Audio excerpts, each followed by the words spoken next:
after doing their MD, MS or MCH, 50% of them must join those trauma centers as a faculty or as a SR. And we also find there's nursing staff are there, but they are not very well trained. So nursing and paramedic staff feel at ICU equivalent standards. Not every center is having neurosurgeon, anesthetist or orthopedician. So we recommended about on-call neurosurgeon or anesthetist because they are backbone and we need them for running a proper trauma center. So very useful of his being us with us, and he has kept us always updated about some of those issues which we might have otherwise forgotten. Over to Dr. Artis, please. Thank you for the kind words, sir. First of all, we thank to ACS sir for including us into this task force, and it's my privilege to be presenting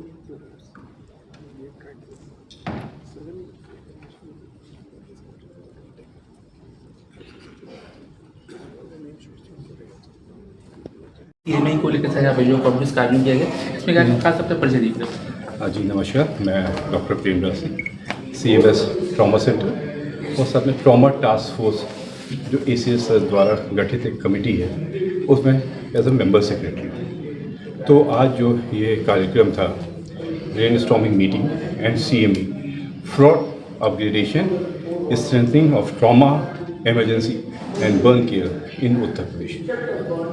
sir किन किन मुद्दों के साथ चर्चा की गई थी यहाँ पर, तो जो गोल्डन आवर्स जो होते थे उसके बारे में क्या कहना चाहिए? बेसिकली देखिए, ACS सर ने एक कमेटी गठित करी थी जनवरी में, जिसमें मैं member secretary, LD Mishra sir थे as a chairman, RK Singh sir from SGPGI और हमारे से doctor Avinash Agrawal, Akshay Anand, doctor Prateek SGPGI से मेंबर थे और डॉक्टर मनीष कानपुर से थे।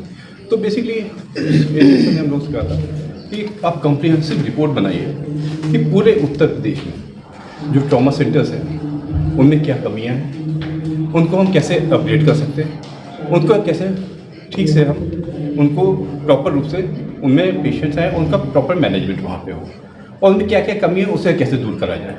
तो इसी पे हमारी कमेटी ने एक प्रॉपर रिपोर्ट तैयार करी है, वहाँ पे क्या क्या कमी है, उन्हें कैसे कैसे हम अपग्रेड कर सकते हैं, क्या इक्विपमेंट्स की ज़रूरत है, क्या मैन पावर की ज़रूरत है।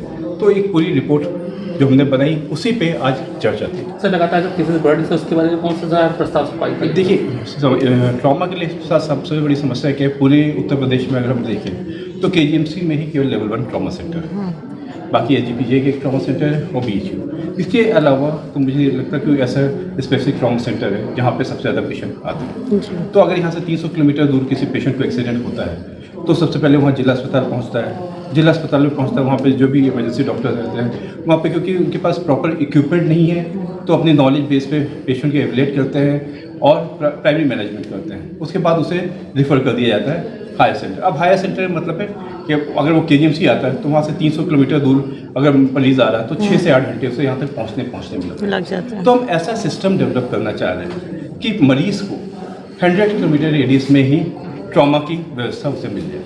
तो हमने जो प्रपोज किया है कि जो पुराने गवर्नमेंट मेडिकल कॉलेज हैं साथ में जिम्स नोएडा, सेफई, RML, SGPGI इन सबको लेवल 1 ट्रॉमा सेंटर बनाए। क्या कुछ खास बताएं सर? उत्तर प्रदेश में ट्रॉमा से लार्ज नंबर ऑफ डेथ्स होती है। ट्रॉमा में मुख्यतः रोड एक्सीडेंट आते हैं, सडन हार्ट अटैक आता है, बर्न इंजरी, लोग जो जलने से जो इंजरी होती है वो आ जाती है, ब्रेन स्ट्रोक हो जाता है अचानक।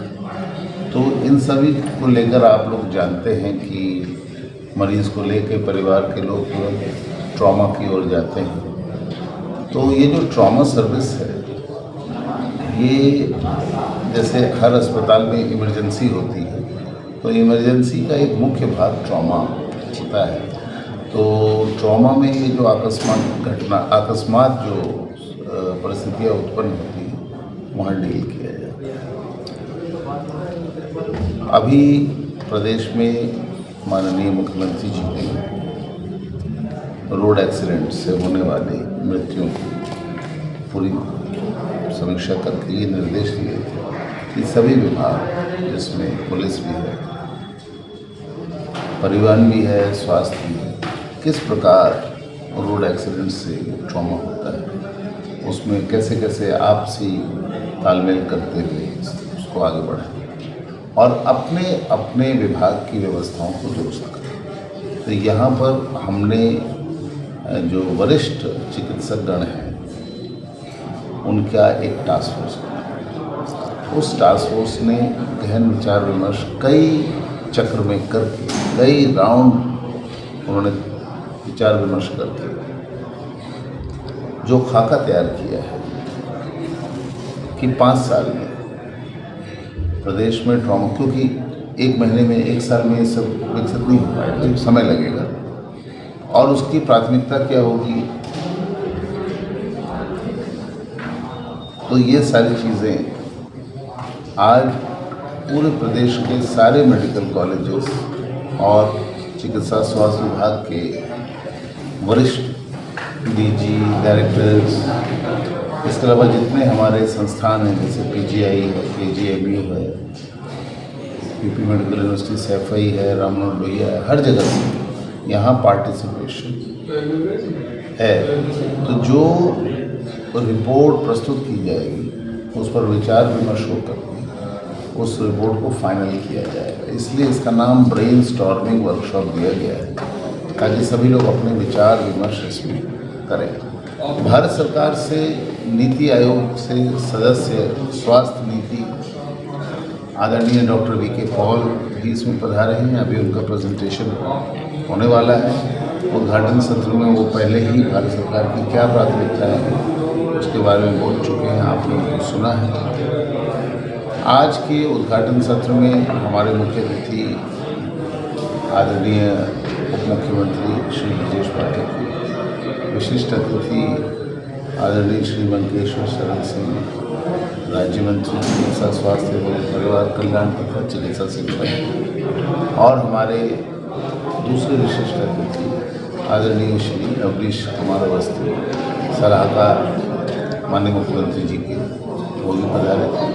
तो आप लोगों ने भी, आपने उनको सुना, क्या नीति होनी चाहिए उस पर अपना विचार दिया है। कॉन्फ्रेंस में वाइस चांसलर केजीएमयू भी पार्टिसिपेट कर रही है। एम्स गोरखपुर की director major general Vibha Dutt भी पार्टिसिपेट कर। तो इस प्रकार से पूरे प्रदेश के जो एमिनेंट और प्रतिष्ठित अनुभवी चिकित्सकगण हैं, जो लीडरशिप है प्रदेश की, वो आज यहाँ एकत्रित है। क्योंकि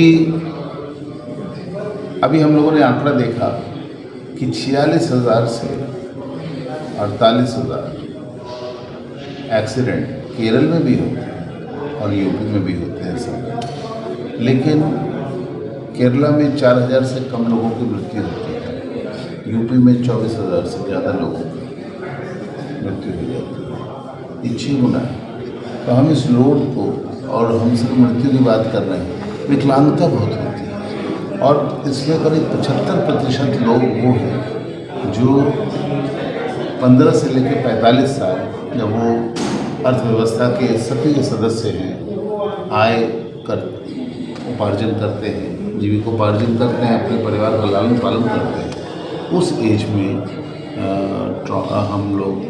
ये लोग ट्रॉमा के शिकार हो जाते हैं, उनको एक्सीडेंट हो जाता है। तो जो गोल्डन आवर है, मतलब जो 1 घंटा है जिसमें कि